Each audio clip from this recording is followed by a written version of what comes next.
밀로스 포먼 감독의 1984년작 아마데우스 영화는 질투가 한 사람의 삶을 어떻게 망가뜨려 가는지를 잘 보여주는 작품입니다.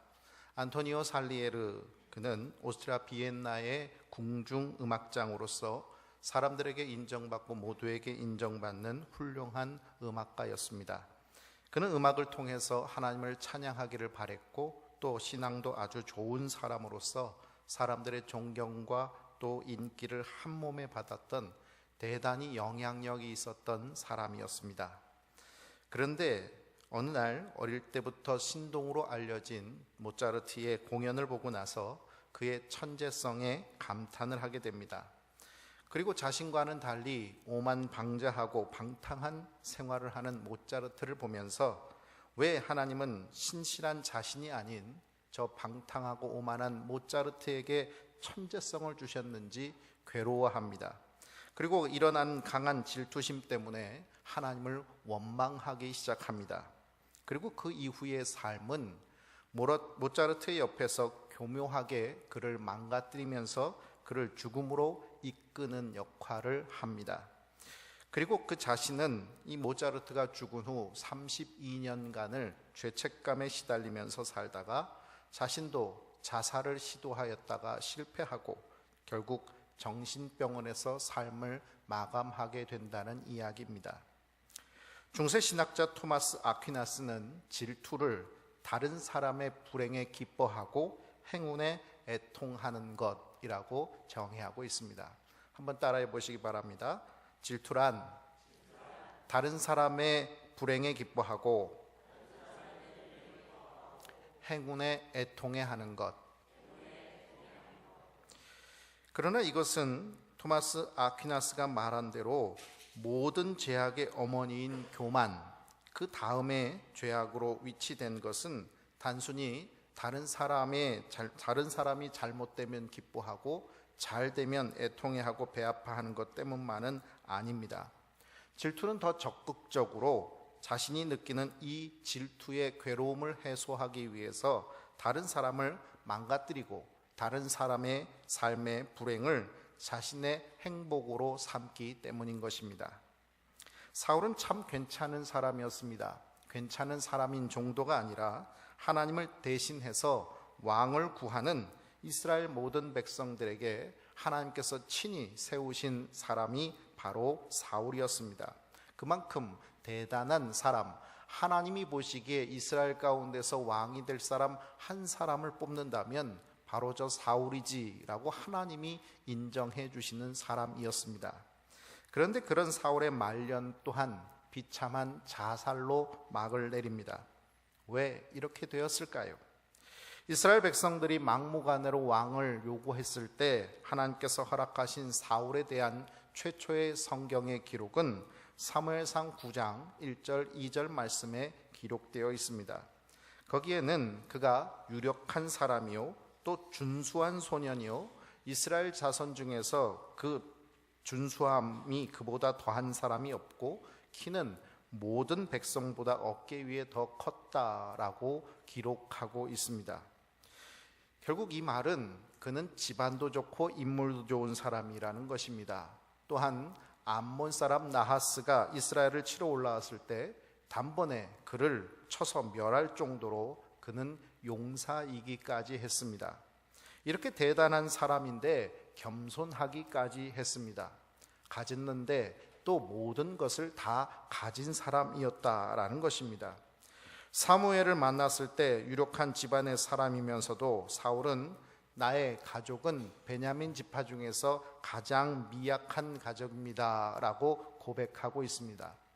유력한 집안임에도 불구하고 모두가 인정할 만큼 모든 것을 가진 사람임에도 불구하고 그는 인품적으로도 겸손하기까지 한 사람이었다는 것입니다.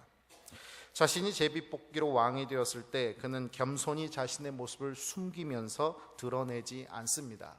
이렇게 인품도 훌륭하고 집안도 훌륭하고 또 이 모든 보기에도 준수한 소년인 이 사울의 모습은 영적 능력 또한 탁월했다는 것을 말해주고 있습니다. 사무엘상 10장에는 하나님의 영이 임하여 예언을 하기까지도 하였다라고 해서 그 당시 유행어가 사울이 선지자 가운데 있느냐라는 말이 이스라엘 모든 사람들의 입으로 전해질 정도로 그렇게 사울의 영적 탁월함에 대해서 사람들은 인정했던 것입니다. 그러나 문제는 하나님이 자신을 얼마나 사랑하시는지, 그리고 자기 자신이 얼마나 존귀한 존재인지를 하나님 안에서 발견하려고 하지 않았다는 데 문제가 있었습니다. 결국 질투는 그의 삶을 잠식했고 그를 망가뜨렸습니다. 질투를 회개하고 우리 삶에서 철저히 뿌리 뽑지 않으면 안 되는 이유가 무엇입니까? 그것은 바로 질투가 우리의 육적인 삶 그리고 영적인 삶을 다 망가뜨려 버리기 때문인 것입니다. 블레셋을 대적하여 싸워 이긴 사울과 다윗의 동역 관계는 여인들의 환영의 노래소리 한마디에 의해서 산산조각 나 버립니다. 우리 7절 말씀 같이 봉독하겠습니다. 여인들이 뛰놀며 노래하여 이르되 사울이 죽인 자는 천천히요 다윗은 만만히로다 한지라. 아멘. 이에 대한 사울의 반응이 8절과 9절 말씀에 기록되어 있습니다. 같이 봉독하겠습니다. 사울이 그 말에 불쾌하여 심히 노하여 이르되 다윗에게는 만만을 돌리고 내게는 천천만 돌리니 그가 더 얻을 것이 나라 말고 무엇이냐 하고 그날 후에 사울이 다윗을 주목하였더라. 아멘. 여러분, 6절 말씀에 분명히 기록되어 있는 것은 사울을 환영하러 나온 인파였다라고 성경은 기록하고 있습니다. 사울을 환영하기 위해서 나온 자들이 다윗의 공로를 치하하는 말 한마디에 이 사울은 다른 그 어떤 것도 보이지 않고 오직 이 다윗을 찬양하는 사람들의 모습만 보게 되었다는 것입니다. 그 말이 자신을 환영하는 수많은 인파들을 바라보면서 기뻐하기보다는 자신을 아닌 다른 이를 환영하는 인파로 보게 했고 결국 그것에 불쾌하고 심히 노하고 오직 그것만 보았다라고 성경은 기록하고 있는 것입니다. 마가복음 7장에는 예수님께서 사람을 더럽게 하는 것은 사람의 입으로 들어가는 것이 아니라 이 입에서부터 나오는 것, 곧 마음에서부터 나오는 악한 생각이라고 말씀을 합니다. 그러면서 그 악한 생각이 어떤 것들이냐 12가지로 말씀하시는데 바로 그 12가지 중에 하나가 질투입니다. 질투의 원어의 의미는 바로 나쁜 눈입니다. 이 사울이 다윗을 주목하여 보았다라고 성경이 기록하고 있는 이 주목하였다라는 것 또한 눈으로 보는 것이라고 생각한다면 이 질투가 나쁜 눈으로 보는 것이다 라는 점에서 일맥상통하는 부분이 있다 생각이 됩니다. 사울이 다윗을 주목하면서 볼 수 있었던 것은 무엇이었을까요? 그가 얼마나 선한지, 그가 얼마나 신실한 존재인지, 신하로서 얼마나 충성되고 또 겸손한 존재인지에 대해서 그 다윗의 본질을 본 것이 아니었을 것입니다. 심리학 용어 중에 확증 편향이라는 말이 있습니다. 원래 가지고 있는 생각이나 신념을 확인하려는 경향성입니다. 쉽게 말해서 사람은 보고 싶은 것만 본다라는 것입니다. 우리가 흔히 하는 말로 개의 눈에는 똥만 보인다 이렇게 말하는 것 있는데요. 우리가 개의 눈에 똥만 보이는 것, 그것은 무엇 때문이겠습니까? 바로 그 수준에 있는 사람은 그것밖에는 보지 못한다는 것입니다. 결국 질투에 나쁜 눈에 빠져 있는 사람은 보이는 모든 것이 질투로 인해서 망가뜨려져 버린 상만을 보게 되는 것입니다. 다윗의 진정한 본질이 아니라 자기가 보고 싶은 것, 아니 자기가 왜곡해서 보는 것만을 사울은 지금 보고 있는 것입니다.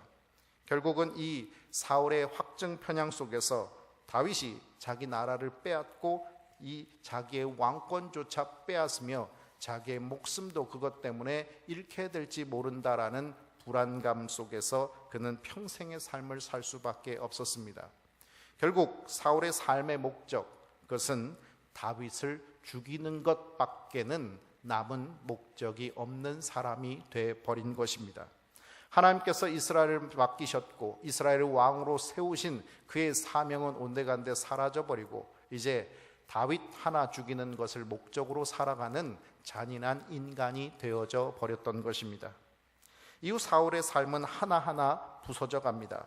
여기에 질투가 갖는 독특성이 있습니다. 바로 질투는 친구와 동료 같은 항상 옆에 있는 사람에게 느끼는 것이라 하는 것입니다.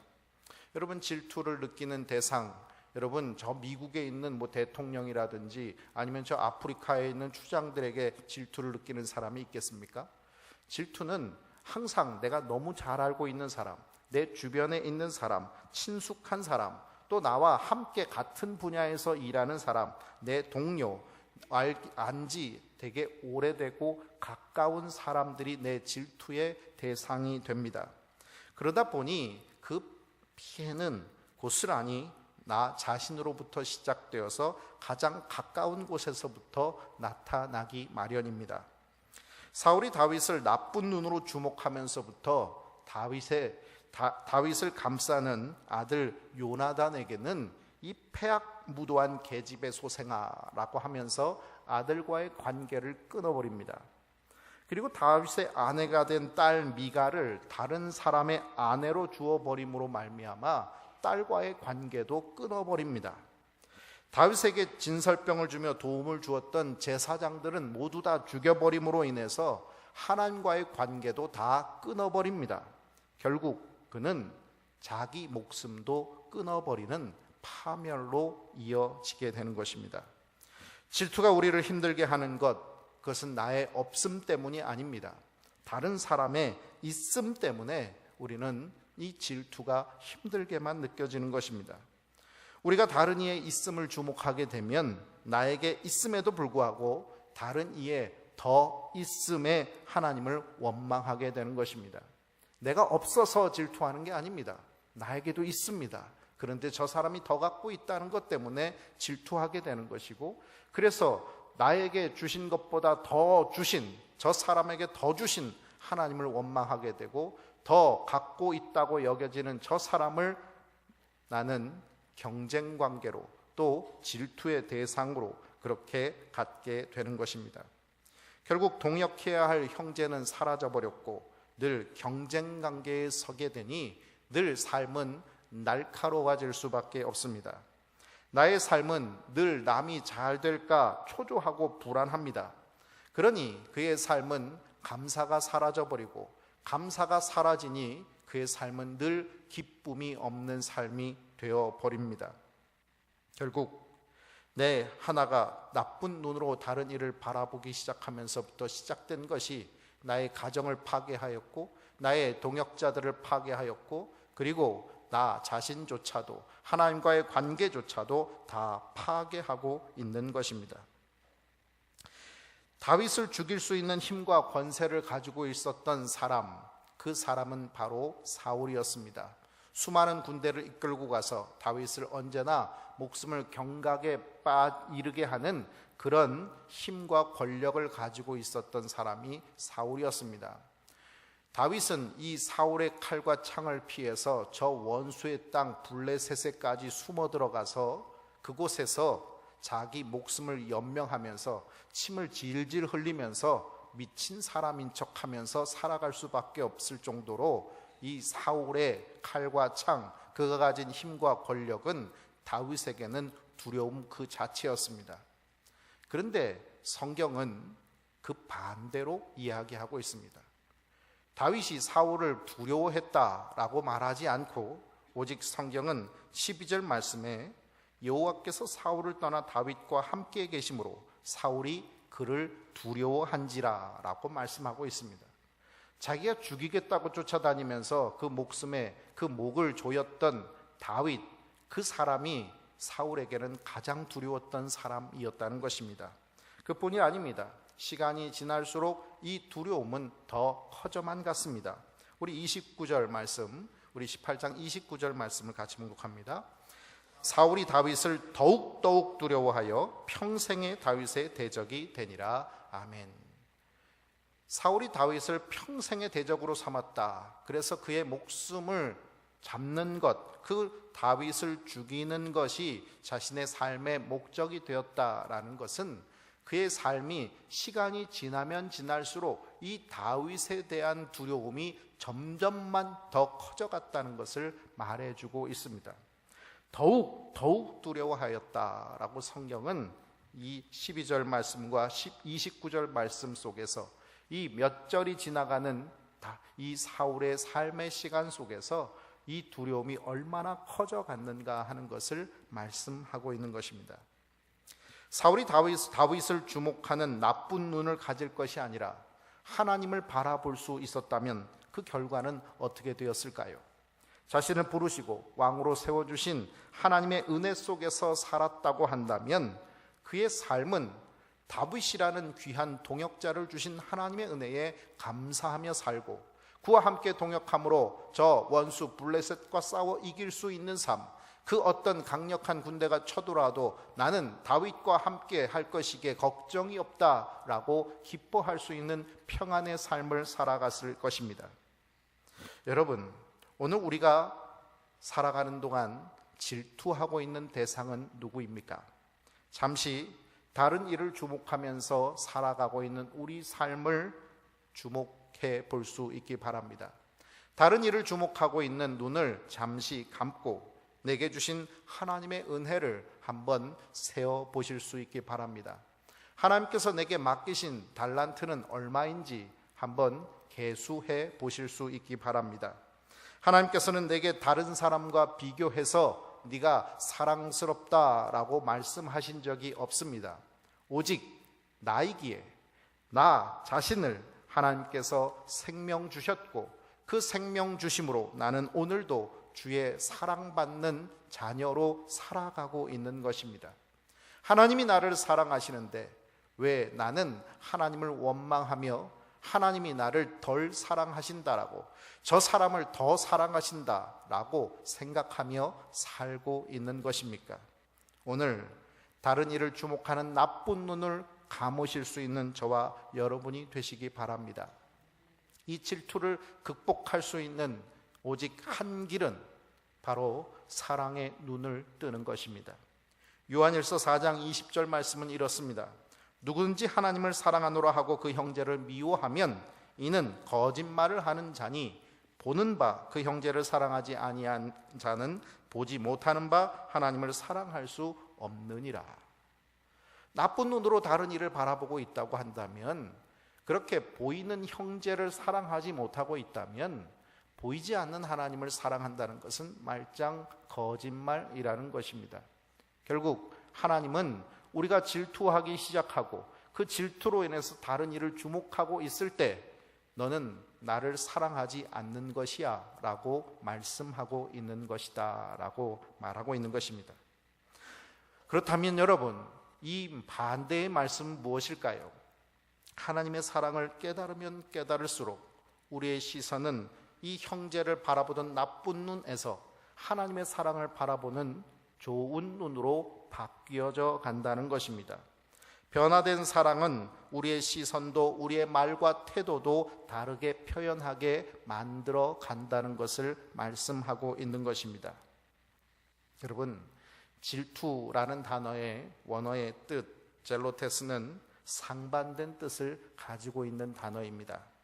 바로 시기, 질투와 같은 부정적인 의미로 해석이 되기도 하지만 이 단어는 성경에서 열심, 열정이라는 긍정적인 의미로도 사용되는 단어입니다. 이 젤로테스의 에너지의 방향을 질투와 시기라는 잘못된 방향으로 힘을 쓰는 우리들이 아니라 회개함으로 돌이킬 수 있는, 그래서 열심과 열정이라는 긍정적인 에너지로 돌이킬 수 있는 저와 여러분이 되시기 바랍니다. 다른 이에 대한 질투해서 하나님에 대한 열정으로 바꿀 수 있다면, 다른 이를 주목하는 나쁜 눈에서 하나님만을 바라보는 시선으로 바꾸어낼 수 있다면, 오늘 우리가 가지고 있는 이 질투의 힘은 수많은 동역자들을 얻어낼 수 있는 귀한 힘이 될 것이요, 또 하나님을 원망하던 이 잘못된 신앙의 태도에서 우리를 구원하여서 오직 하나님이 나에게 주신 것으로 인해서 감격하며 살아갈 수 있는 삶으로 우리를 바꾸어 주게 될 것입니다. 잠언 24장 17절 말씀에 내 원수가 넘어질 때에 즐거워하지 말며 그가 엎드려질 때에 마음에 기뻐하지 말라 주님은 말씀하셨습니다.